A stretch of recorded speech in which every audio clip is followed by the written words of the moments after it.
Assalamualaikum warahmatullahi wabarakatuh. Alhamdulillahirrabbilalamin. Wassalatu wassalamu ala asrafil anbiya'i wal mursalin wa ala alihi wa sahbihi ajma'in. Amma ba'du. Perkenalkan, kami dari kelompok 4 akan membahas mengenai stratifikasi sosial. Sebelumnya, perkenalkan, nama saya Dian Cahyani dengan NIM 121011026. Perkenalkan, nama saya Urum Nasari dengan NIM 121011029. Perkenalkan, saya Ferry Hendri Wijaya dengan nomor induk mahasiswa 1210114. Baiklah, di sini saya akan membahas mengenai pengertian stratifikasi sosial. Istilah stratifikasi sosial berasal dari kata strata dan stratum yang artinya lapisan. Stratifikasi sosial berarti lapisan, tingkatan, pembagian kelas sosial, kedudukan atau status sosial, yang mana menjadikan manusia tersebut memiliki tugas, hak, dan kewajiban yang berbeda antar individu satu dan individu lainnya. Berikut pengertian stratifikasi sosial menurut beberapa para ahli. Yang pertama adalah Pitirim As-Sorokin. Beliau berpendapat bahwa stratifikasi sosial adalah yang membedakan penduduk dan masyarakat ke dalam lapisan kelas secara bertingkat atau hierarkis. Kemudian yang kedua adalah Robert M.Z. Lawang. Beliau berpendapat bahwa stratifikasi sosial adalah orang-orang yang digolongkan ke dalam suatu sistem sosial tertentu, ke dalam lapisan yang hierarkis menurut dimensi kekuasaan, privilege, dan prestise. Kemudian yang ketiga adalah P.J. Bauman. Beliau berpendapat bahwa pengertian stratifikasi sosial adalah suatu golongan manusia yang ditandai dengan cara hidup dalam kesadaran terhadap beberapa hak istimewa tertentu, dan karena itu menurut gengsi kemasyarakatan. Kemudian yang terakhir adalah Surjono Sukanto. Beliau berpendapat bahwa stratifikasi sosial adalah suatu pembeda posisi individu atau kelompok dalam kedudukan yang berbeda secara vertikal. Dari beberapa definisi di atas mengenai pengertian stratifikasi sosial, maka dapat disimpulkan bahwa stratifikasi sosial adalah lapisan atau tingkatan dalam masyarakat yang menjadikan individu satu berbeda dengan individu lainnya. Kemudian yang selanjutnya saya akan membahas mengenai bagaimana terjadinya stratifikasi sosial. Stratifikasi sosial terbagi dalam dua proses. Yang pertama adalah stratifikasi sosial yang terjadi dengan sendirinya atau karena faktor internal. Dalam hal ini, terjadinya stratifikasi sosial tidak sengaja dibuat oleh masyarakat, karena ini berasal dari dalam individu sejak ia dilahirkan hingga ia meninggal dunia. Stratifikasi sosial yang terjadi karena faktor internal dapat kita bagi ke dalam 4 bagian. Yang pertama, tingkat umur. Contohnya seperti orang tua dan pemuda. Kemudian yang kedua adalah kepandaian senioritas. Contohnya, ketika di dalam kelas terdapat siswa yang pintar matematika atau menguasai bidang matematika. Kemudian terdapat siswa yang kurang menguasai atau tidak menguasai bidang matematika tersebut. Kemudian yang ketiga adalah kekerabatan. Contohnya seperti kelompok dengan kekerabatan yang lebih dekat, maka kelompok tersebut akan mendapatkan warisan yang lebih besar. Kemudian yang terakhir adalah gender. Contohnya dalam sebuah masyarakat masih terdapat laki-laki mendapat warisan yang lebih besar daripada perempuan. Kemudian yang kedua adalah stratifikasi sosial yang sengaja disusun atau dikarenakan faktor eksternal. Dalam hal ini dapat dibagi ke dalam dua bagian. Yang pertama, stratifikasi pekerjaan.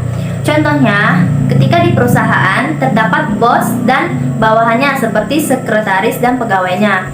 Kemudian yang terakhir adalah stratifikasi ekonomi. Contohnya adalah orang yang lebih tinggi ekonominya atau yang biasa kita sebut sebagai orang kaya.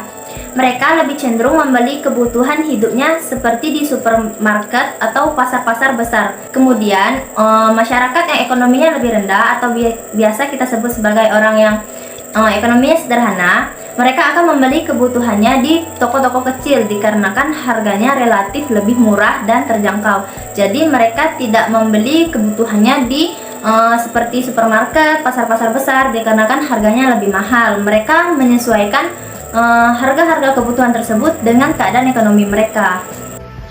Nah, dan saya akan melanjutkan pembahasan tentang sifat sistem stratifikasi sosial.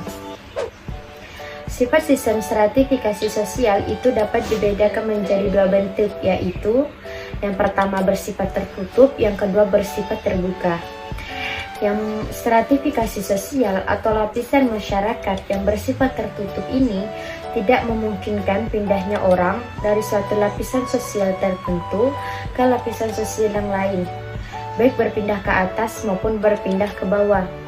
Artinya, bersifat tertutup ini memiliki kedudukan sosial karena orang tuanya dalam masyarakat yang menganut sistem berkasta.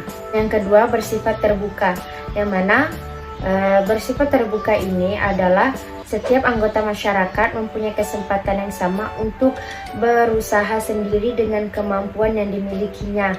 Jika seseorang tersebut memiliki kemampuan yang lebih dan beruntung, maka seseorang tersebut dapat naik ke lapisan atau tingkatan yang lebih atas. Dan bagi masyarakat yang tidak beruntung, maka mereka akan turun ke lapisan yang lebih rendah. Artinya, bersifat terbuka ini dapat diusahakan dengan sendiri. Dan selanjutnya adalah pembahasan dasar lapisan masyarakat, yang mana dasar lapisan masyarakat ini dipakai untuk menggolongkan anggota masyarakatnya ke dalam suatu lapisan, yaitu yang pertama, ukuran kekayaan, yang kedua, ukuran kekuasaan, yang ketiga, ukuran kehormatan, dan yang keempat, ukuran ilmu pengetahuan. Baiklah, mari kita bahas satu-satu. Yang pertama, ukuran kekayaan.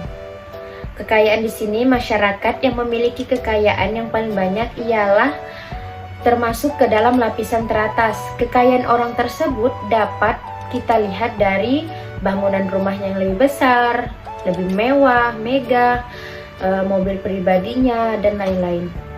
Dan yang kedua yaitu ukuran kekuasaan. Kekuasaan adalah masyarakat yang memiliki kekuasaan atau wewenang terbesar dan tertinggi. Maka ia juga akan menempati lapisan teratas. Begitu juga dengan masyarakat yang tidak memiliki kekuasaan dan wewenang. Ia akan menempati lapisan sosial terbawah. Contohnya seperti pejabat-pejabat di setiap daerah. Terus yang ketiga yaitu ukuran kehormatan. Kehormatan ini adalah orang yang paling dihormati dan disegani dalam masyarakat. Terus yang terakhir yaitu ukuran ilmu pengetahuan. Ilmu pengetahuan ini digunakan bagi mereka orang-orang yang dapat menghargai ilmu pengetahuan. Akan tetapi, tidak selamanya ukuran ilmu pengetahuan ini bisa dikatakan bersifat positif. Ukuran ilmu pengetahuan dapat bersifat negatif bila seseorang tersebut menjadikan gelar sarjananya sebagai ukuran, bukan mutu pengetahuannya. Selanjutnya, pembahasan mengenai unsur-unsur lapisan masyarakat. Kedudukan dan peran di samping merupakan unsur pokok di dalam suatu lapisan masyarakat, juga memiliki makna yang sangat penting bagi sistem sosial di dalam suatu masyarakat itu sendiri. Ada dua jenis unsur sistem pelapisan masyarakat menurut teori sosiologi. Yang pertama yaitu kedudukan atau status, yang kedua yaitu peran atau role.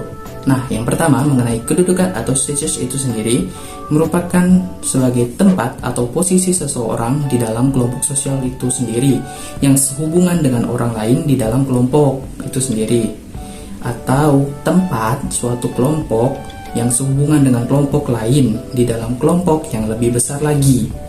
Di dalam masyarakat, kedudukan dibagi menjadi dua, yaitu pertama, ascribed status, dan yang kedua yaitu achieved status. Nah, ascribed status merupakan status atau kedudukan seseorang di dalam lapisan masyarakat tanpa memperhatikan perbedaan-perbedaan rohaniah dan kemampuan. Kedudukan tersebut diperoleh oleh seseorang sejak lahir. Nah, contohnya yaitu seorang anak yang terlahir dari keluarga bangsawan, maka anak tersebut juga merupakan bagian dari bangsawan itu pula.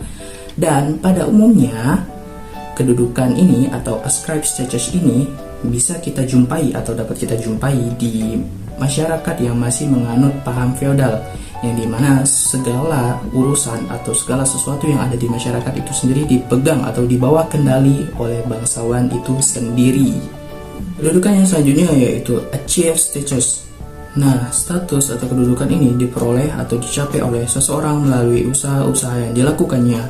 Nah, kedudukan ini tidak didasari atau diperoleh atas dasar kelahiran, melainkan bersifat terbuka bagi siapa saja tergantung kemampuannya masing-masing untuk mencapai tujuan-tujuan yang diinginkannya.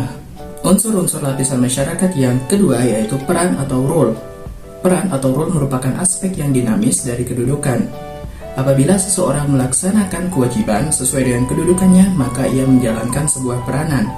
Keduanya saling terkait dan tidak dapat dipisahkan. Peran yang melekat pada diri seseorang harus dibedakan dengan posisi yang ada di dalam pergaulan kemasyarakatan. Posisi ini merupakan suatu unsur statis yang menunjukkan tempat seseorang di dalam suatu komunitas masyarakat. Nah, itulah penjelasan mengenai unsur-unsur lapisan masyarakat. Pembahasan selanjutnya yaitu mengenai perlunya sistem lapisan masyarakat. Manusia pada umumnya menginginkan agar tidak adanya perbedaan terkait dengan kedudukan maupun peranan itu sendiri di dalam masyarakat. Akan tetapi, keinginan tersebut selalu tetap pada kenyataan yang berlainan. Setiap masyarakat harus menempatkan individu-individu pada tempat-tempat tertentu di dalam struktur sosial dan mendorong mereka agar melaksanakan kewajiban-kewajibannya sebagai akibat dari penempatan tersebut. Pengisian tempat-tempat tersebut sebagai upaya untuk mendorong manusia agar bergerak sesuai dengan fungsinya. Akan tetapi, untuk setiap masyarakat tergantung pada bentuk maupun kebutuhan masing-masing masyarakat itu sendiri. Nah, itulah pembahasan-pembahasan mengenai materi-materi yang ada di dalam stratifikasi sosial. Jadi, kesimpulan stratifikasi sosial adalah lapisan atau tingkatan dalam masyarakat yang menjadikan individu satu berbeda dengan individu lain. Stratifikasi sosial dapat terjadi dengan sendirinya maupun disusun secara sengaja. Sifat sistem stratifikasi sosial dapat dibedakan menjadi dua bentuk, yaitu bersifat tertutup dan terbuka. Ada beberapa ukuran yang digunakan untuk mengukur lapisan masyarakat, yaitu kekayaan, kekuasaan, kehormatan, dan ilmu pengetahuan. Kemudian ada beberapa unsur-unsur lapisan masyarakat, yaitu kedudukan dan peran. Itulah tadi kesimpulan dari stratifikasi sosial. Nah, sekian penyampaian dari pembahasan stratifikasi sosial. Nah, sekiranya terdapat kesalahan maupun kekeliruan, saya sebagai perwakilan dari teman-teman kelompok ini memohon maaf dan saya akhiri. Wabillahi taufiq wal hidayah. Wassalamualaikum warahmatullahi wabarakatuh.